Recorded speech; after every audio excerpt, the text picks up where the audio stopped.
Existe algo além deste mundo que conhecemos? Pode existir vida após a morte? No nosso encontro de hoje, nós vamos conversar sobre este tema com o pesquisador de teosofia e integrante da Sociedade Brasileira de Eubiose, Vladimir Ballesteros. Vladimir, é um prazer enorme ter você aqui. O prazer é todo meu, Márcio. Vladimir, a vida na morte, que é esse seu livro. A vida na morte, existe vida após a morte para você? Bom, eu tenho a impressão que todos nós nos perguntamos em algum momento da vida, o que é que eu estou fazendo aqui? Não aqui exatamente, né? Nesta vida. Certo. E certamente vem outras duas perguntas, né? De onde eu venho e para onde eu vou? Acho que essa é uma questão que todo ser humano em algum momento se coloca diante de si, né? Então, baseado nos ensinamentos teosóficos, metafísicos, nós acreditamos que a vida continua após a morte em outros planos da natureza mais sutis, que nós chamamos de quarta dimensão. Quer dizer, não é a concepção católica, cristã, de renascimento para uma vida eterna. E está mais próxima da questão dos espiritualistas, kardecistas, que dizem que nós voltamos para cá numa reencarnação. Bom, esse é o conceito de causa e efeito, né? Na realidade, quando se fala em reencarnação, voltar para esta vida, na realidade nós estamos falando numa lei universal, que nada mais é do que a lei de causa e efeito. E essa lei, ela vale para todas as coisas, não é? Então, voltar significa efeito de algo que nós plantamos, que nós fizemos. Mas o que volta é a essência e não a personalidade que nós vestimos.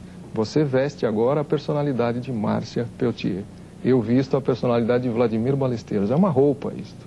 A essência vai descartar isso em algum momento e vai habitar um outro corpo, uma outra personalidade, num outro tempo, num outro espaço. Agora, quando você fala em quarta dimensão, essa quarta dimensão seria uma... Quer dizer, é algo que nós convivemos e não vemos o tempo todo do nosso lado? Veja, ou é algo que está num plano tão distante que está muito longe e nós não alcançaremos nunca? Não, veja, nós nos formamos do invisível para o visível. A própria Terra não existia da forma como ela existe. Ela se formou do invisível para o visível. A própria ciência acredita hoje que existe cerca de 20 a 25%, ou 20 a 25 vezes mais matéria invisível do que matéria visível em todo o cosmos. Então, a partir daí, a ciência já admite a existência de corpo. Está moldado por um corpo, vamos dizer, etéreo, que já pode ser fotografado. As fotos Kirlian estão aí já há muito tempo, né, desde 1960. Daquelas auras, né, que a gente vê. Aquilo nada mais é do que um corpo etéreo, é um prolongamento do corpo físico, que muita gente confunde com alma, essa coisa toda. Não é. Aquilo nada mais é. Energia, né? É uma energia, é um prolongamento do nosso corpo físico que se desintegra na medida que o corpo físico também se desintegra. Mas ficam os átomos primordiais de um ser humano. Os átomos primordiais da alma, os átomos primordiais da mente.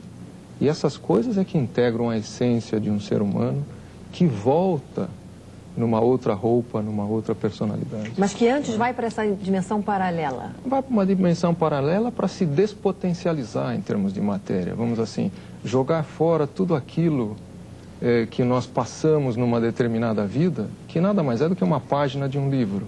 Né? Agora, Vladimir, isso tudo são teorias. Olha, porque as pessoas ficam querendo sempre esperando sempre por provas de que isso seja verdade, né? Eu tenho um médico, filósofo americano, Dr. Moody. Ele publicou um trabalho muito interessante nos Estados Unidos, foi um sucesso. É Vida Depois da Vida, chama-se o livro dele, onde ele relatou as experiências de pessoas que foram declaradas mortas. E essas pessoas, após retornarem à vida, tiveram as mesmas passagens de um mundo que nós chamamos de quarta dimensão. A sensação que essas pessoas relatam é uma sensação de muita leveza, uma sensação de desprendimento, aquela sensação de liberdade, porque nós estamos encerrados num corpo físico, limitados a um corpo físico. E na medida que você se liberta do corpo físico, que você coloca a sua essência, a sua consciência num corpo mais sutil, você sente a liberdade do espaço, do tempo. Eu acho que esse é um assunto riquíssimo e que tem assim muitas questões a serem respondidas. Com certeza. Eu vou te convidar para você voltar aqui mais uma vez, Vladimir. Mas, com o maior prazer. A gente agora vai ter que ficar por aqui. Eu te agradeço muito por essa oportunidade, Márcia, e sempre que for possível estarei aqui. Muito obrigada. Tá bom? Ok.